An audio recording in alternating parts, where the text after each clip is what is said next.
There are those who have spent a career exploring the minds and motives of criminals. One of them is Ron Martinelli. He's a retired police officer and forensic legal analyst and a certified medical investigator. He joins us to discuss this latest mass murder. Ron, what have we learned from past shootings that can perhaps guide us as we search for answers following this latest mass shooting? Well, in these particular shootings, and of course, we haven't done the psychological profile on the decedent suspect yet, but we tend to find that these people are what I refer to as ticking time bombs. So these are people that have mental health disorders, or they're into severe depression, some sort of pre-existing psychosis. There is a precipitating event in their life, and they stop ticking and they explode. And when they explode, they tend to go to places which I refer to as soft target areas, like school campuses, because they know that there is a very minimal presence of security or officers there that are armed. The campuses are not armed. Basically, you have victims that can be isolated easily in a classroom, easily controlled, easily shot. And many of these people have, these shooters have suicidal ideations, and they want to go out, no pun intended, with a bang, either by suicide by cop or by self-inflicted gunfire. And you say going out with a bang, but many of them, I mean, dating back to Columbine, there's these manifestos. We've seen it with videos online. What do we make of all of that? Well, these are people that are trying to get attention because people have not provided them with attention, and they perceive these things as slights, and they post up. Now the new phenomenon is posting up on social media and in some obscure, perhaps, social media site, and giving a warning of the pending violence. We recently saw that with the assassination of the two reporters by a former reporter colleague. So this is a new dynamic. We also just heard from State Senator Jeff Cruz there in Oregon saying that, this is a mental health issue. Earlier in the day, we heard from the President of the United States saying, there needs to be gun control laws. And for somebody who's been in this business, and I'm sure you've heard both arguments, where do you draw the line? Where do you see things? What's the answer, I guess?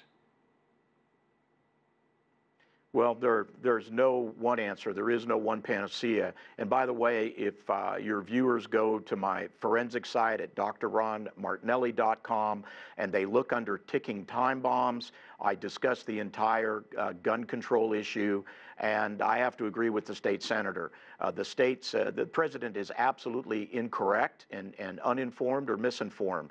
The states with the highest gun control laws, the cities with the highest gun control laws, have the highest homicide rates.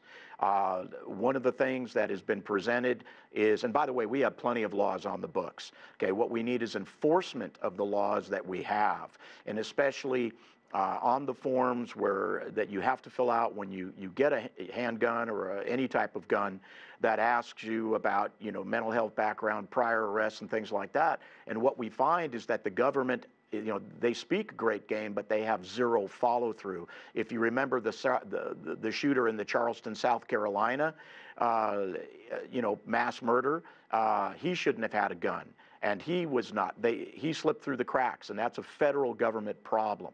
I'm very familiar. I do death cases all over the country, including in Oregon, where I'm one of the state attorney's forensic and police experts. And I will tell you that you are not going to end this problem. We do have to address our mental health, community, and we have sadly failed for many years in not proactively addressing the people that have mental health problems. And by the way, groups such as the ACLU actually lobby in court against more control over people that have no control over themselves. But Ron, I have to ask a follow-up question, because the president did make the point that the United States is not the only country with people with mental health issues, but it does have a severe problem when it comes to these types of mass shootings. And in Port Arthur, Australia, there was a mass shooting years ago. They passed stringent gun control laws. They haven't had one since.